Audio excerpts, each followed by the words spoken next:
right now with something similar to hypnotism. Anybody years ago ever seen the famous Peter Ravine, the hypnotist, years gone by? Anybody ever seen him before? One hell of an act Mr. Ravine had. Anyhow, back in the day, he influenced my life quite a bit. And I became a stage hypnotist, and I did it on cruise ships years ago.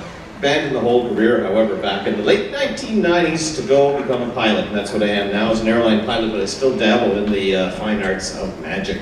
And I'd like to try a little bit of the power of suggestion right now with everybody here. Need everybody to participate. This is a little bit of fun. Now, folks, what I have to do before I do my magic trick is I have to determine whether or not here tonight your left brain is communicating with the right brain, and whether or not the right brain is communicating with the left brain. Now, here's the way the test works. I need everybody here to hold out your finger just the way I'm doing right now. Everybody, go ahead, hold your right finger. Point it out like this here. Keep your thumb down like this here. Finger pointing toward me and extend it right at me. Now, here's what I want you to do. When I say the word switch, we're going to determine if the left brain is working, because the left brain works the right half of the human body. So here's the way it works. When I say switch, you pull your finger in and you put your thumb up, okay? So let's give it a try right now. Everybody, switch. Very good, very good. Let's try it again. This time when I say switch, put the thumb down and extend the finger. Here we go. Switch, switch, switch, switch, switch, switch, switch, switch, switch, switch. Excellent, excellent. Your left brains are working. Now, the right brain, it controls the left half of the body. We'll do the same exercise one more time. Everybody, hold your left finger, point it straight at me just like this here. And when I say the word switch, well, I think you know what to do. Here we go. Right now, and switch, switch, switch, switch, switch, switch, switch, switch. Excellent, excellent. Left brains, right brains, they all work together well. However, the real test is now to begin. Here's the challenge. We'll determine if the right and the left brain work together simultaneously. So everybody hold your right finger out like this here. Now hold your left thumb up like this here. Now remember, you can only have one or the other extended, never both. It's always one. So we can start with the right finger, the left thumb. Here we go. On the word switch. You know what to do. Switch. Let's just try this again. Switch. Switch, switch, switch, switch, switch. Give yourselves a big hand there, folks, for trying that. Left brains and right brains are working. It's important that I establish the fact that the left brains and the right brains work, because what I'm going to do now is I'm going to invite 4 spectators to come and join me on the stage. I prefer to get 4 people that I don't know before. What I'm going to do is kind of an act of mentalism. Mentalism, if you don't know what it actually is, it's the art of screwing with your minds. Let me just redefine it. Anybody here ever been in a relationship before? Sir, have we ever met before? You look like the honest type. Would you do me a favor and stand right where you are, please? And this gentleman, you look like a very honest man as well. Sir, would you stand up? Have we ever met before? We've never met before. Fantastic. Now we've got 2 gentlemen over here. I'd like to get 2 ladies over here. The lady right here. What's your name, dear? What is it? Have we met before? Would you do me a favor and stand up right where you are? And also, likewise, this lady right here. Have we met before, like on a close level? Would you just stand up right where you are? Let's give the 4 volunteers, folks, a nice big hand.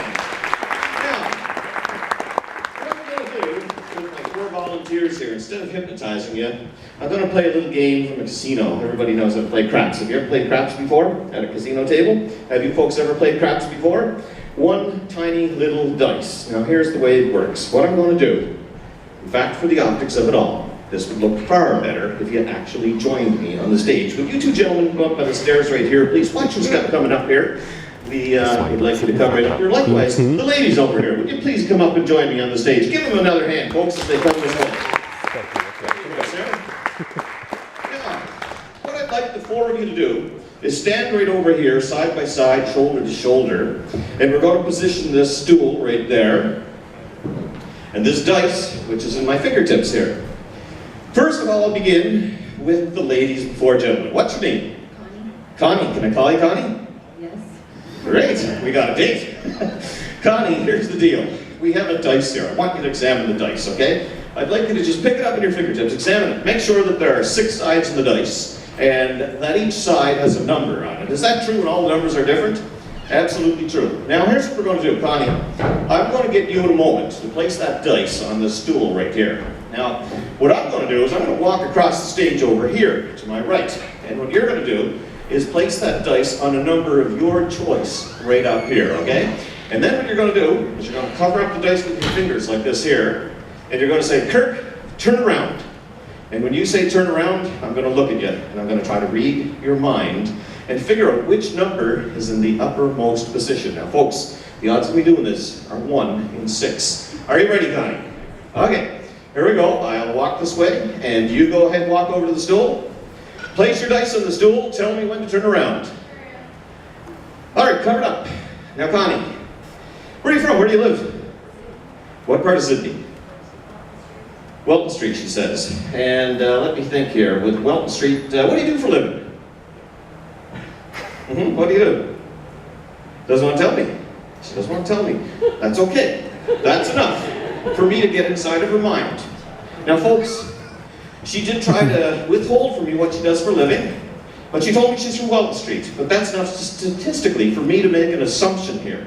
The assumption I'm going to make is 1 of 6 sides you probably put in the uppermost position. It's up to me to figure out if I got it right. If I got it right, I want you to nod your head up and down. If I got it right, if I got it wrong, just side to side. And you can go back to your seat at that point in time, okay? So here we go, folks. I'll read her mind. Send me your thoughts, Connie. Different thoughts, please. All right, folks, I have a hunch that Connie would have chosen the number 3 in the uppermost position. If I'm right, would you just give us a nod? 3 it is, ladies and gentlemen. Thank you very much for playing, Connie. All right, now this gentleman, this lady. Ma'am, what's your name, ma'am? Melissa. Melissa, pardon me. Melissa, contact lenses there, geez.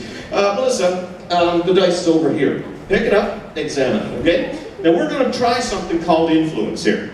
This is going to be neuro-linguistic programming. I'm going to try to program you to put the number I want in the uppermost position. Does that sound fair? All right, I'll walk that way. I'll face that direction. When you're ready, and you place your dice there, you tell me to turn around. Here we go.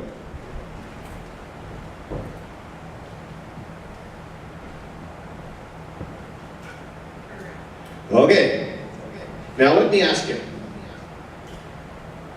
are you under the influence? You're not under the influence. Okay, but I know that you actually are under the influence, not of alcohol, but you are definitely under the influence of persuasion at a subconscious level through neurolinguistic programming. I was trying, by the choice of my words, to cause you to put one number in the uppermost position. The number I wanted you to put there was, if I'm right, take your seat.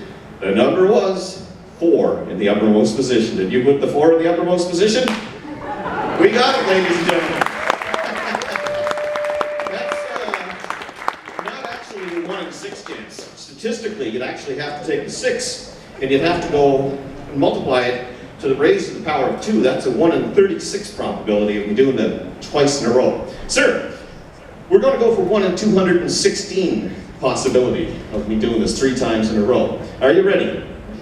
All right. I'll walk this direction. You say, Kirk, turn around. At some point, I'll turn around. I'll try to guess your number. The odds are 1 in 216 of me doing this. You say turn around? All right. For me to do this, I've been signaling to you at a subconscious level, putting you under the influence as well. I don't know if you've noticed. Did you notice that I was pointing at you a couple of times? At a subconscious level, body language actually influences people. And I've been trying to influence you by pointing at you with one finger extended to put the number 1 in the uppermost position. Did you put the 1 in the uppermost position? He did indeed, ladies and gentlemen. 1 in 216 chances. Thank you very much for playing me. Sir, guess what? It's your turn. What's your name? Bernie. Now, Bernie, you'd have to take 6 sides of the dice, raise it to the 4th power here. That would be 1 in 1,200 probability of me doing this 4 times in a row. So in a moment, we're going to play a little game, and it's going to be a lie detection test to see if we can do it right.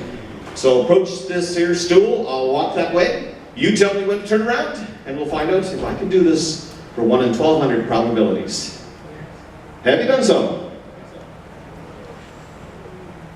Well, ladies and gentlemen, I'm going to change this to a lie detector test. First of all, I'll have to establish the bench line of communication of what's truth and what's not truth. I'll begin by asking you this question. Are you a gentleman? Yes. Obviously, he's telling the truth, and I can tell by his body language in that simple question. But now what I'm going to do is ask you 6 questions, and I'm going to try to read your body language here.